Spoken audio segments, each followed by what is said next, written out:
Yay. 24th place. 24th place, and that's our second tournament ever. And that was 24 out of like 230 boats. So that's pretty good. It's real good. We were supposed to win that one, but whatever. What is up, big timers? So today is about a month from our tournament day that we had.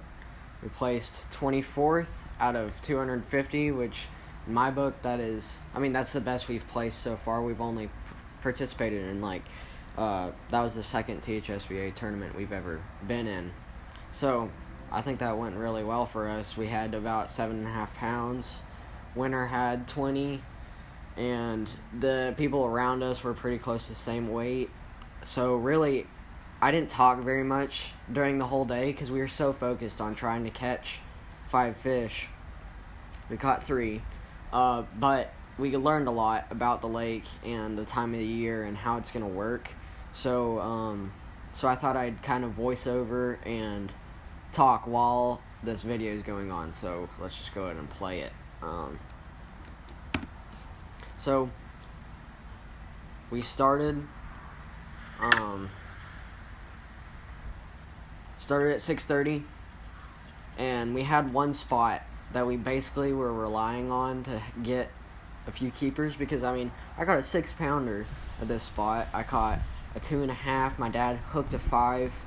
So our pattern was basically just flipping a June bug Z-craw, Zoom Z-craw, and that was our pattern, and that was the first time really since we got this boat that I had a pattern on the lake, and the winning pattern ended up being square bills on points and stuff, but I knew that people were going to be doing that, and I knew that Lewisville is a very pressured lake. It's basically in Dallas, and there's so many people that go fish that lake, and so I knew if I was going to be able to catch 5 tournament caliber bass, that I would have to do it some other way. Like I wasn't confident in throwing square bills, just beating the banks with square bills. So on the video, you can kind of hear some gunshots. So just beware if you're fishing this lake in the same time of the year. This was like opening day, I think, of they're either duck hunting or Canadian geese hunting, but I think it was duck hunting. So we got some shots around us. But anyway, so we had one laid down tree, some logs, and this huge flat. And there's a creek channel that ran into it. And this is the video of me in practice catching the 6-pounder at that spot. We also caught a 5 and a 2.5. So I was really...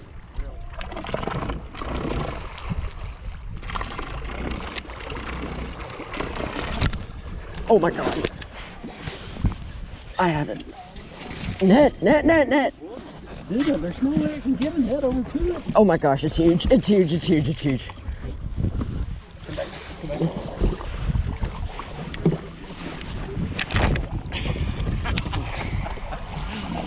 Dude. That's a toad.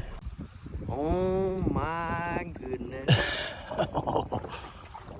All you gotta do, boys, is you get yourself a little zoom, you go flip it, and you feel the tug, and you go pow, and get yourself a dang 7-pounder, boys.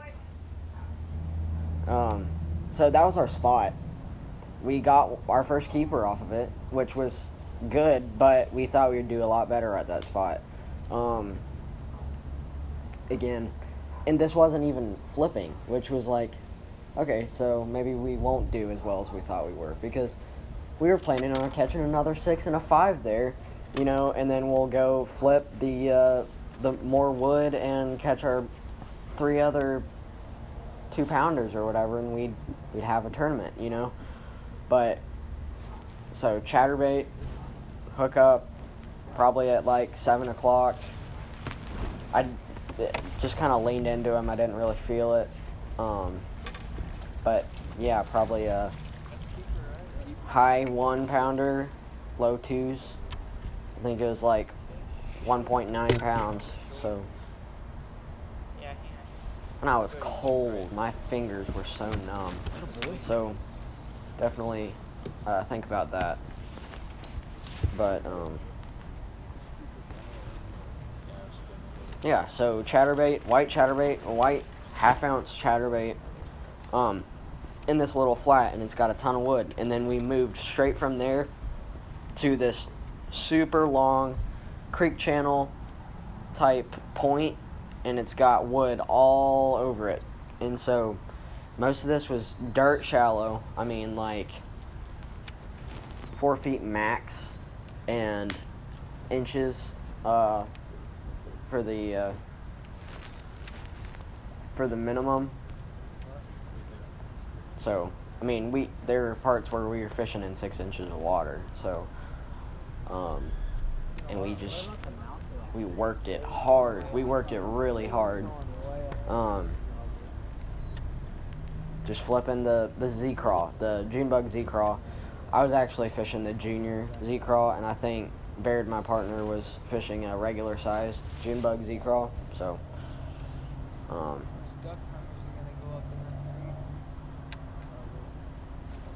I was casting and flipping. I had 65-pound braid on a 7.6 heavy rod. And that was the rod that I used for most of the tournament. I used for the chatterbait, it was a 7.2 medium heavy with 17-pound fluorocarbon. And so right here, I flipped on this little thing. Just a little, I think it was like 3 little sticks that all kind of converged right here. I flip right onto it and immediately get tapped.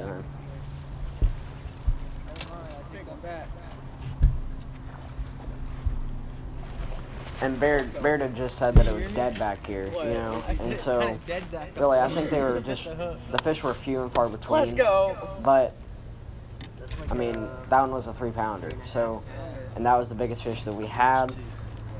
I felt the tap and I was like, fish. They were eating shad. I mean, he was gorged on shad. But the problem with this spot is there weren't a whole lot of fish. I think we only had 2 bites at that spot. One of them we landed. One, I didn't even get to set the hook on it because it dropped it. So, yeah, I guess the rig was it was 65-pound braid on a 3/8 ounce peg weight, a tungsten weight, just a normal EWG worm hook, and a June bug Z-Craw.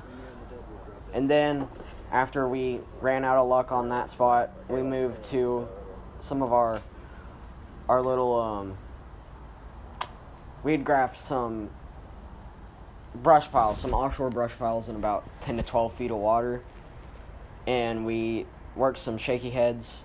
I don't even have this fish on camera, but I did catch it, and it was another high 1 to low 2 pounder. So that was our last fish of the tournament, and we just caught it on a Zoom Magnum shaky head, or Magnum finesse worm, with a 3/8 ounce shaky head on it.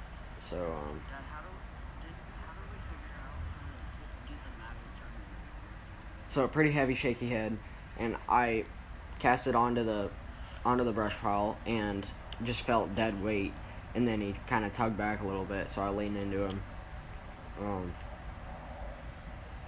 I think we definitely could have done better if we would have fished offshore brush piles the whole day, because just the day before it was there was a cold front that came in, and it was significantly colder than our practice day.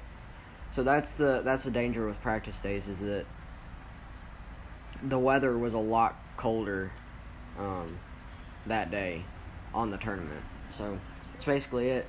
The winning pattern was, like I said, it was a silent KVD 1.5 square bill, probably in a bolder shad color on main lake points, secondary points. If you look at THSBA's TikTok, I think they interviewed the top 3 kids. Yeah, that's about it. So I'll let you finish this video out. We did pretty well, 7.5 pounds, 24th place. So hopefully you do better in your Lewisville tournament. But yeah.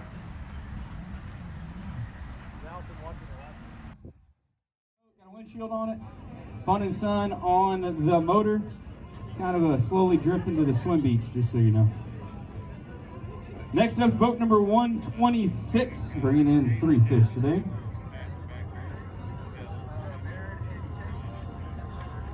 Baird and Chase from Southwest Christian School. Your weight's going to be 748.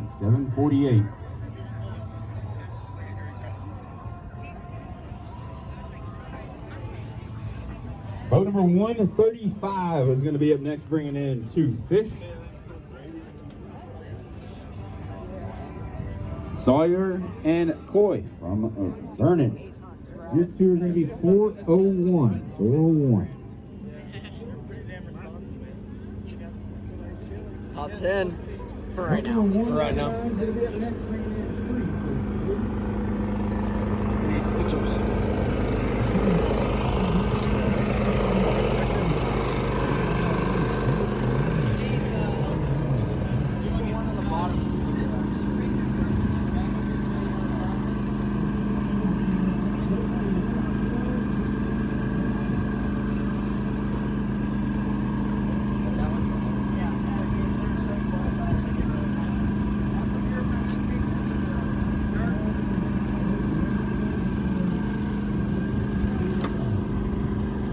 Over there, Baird.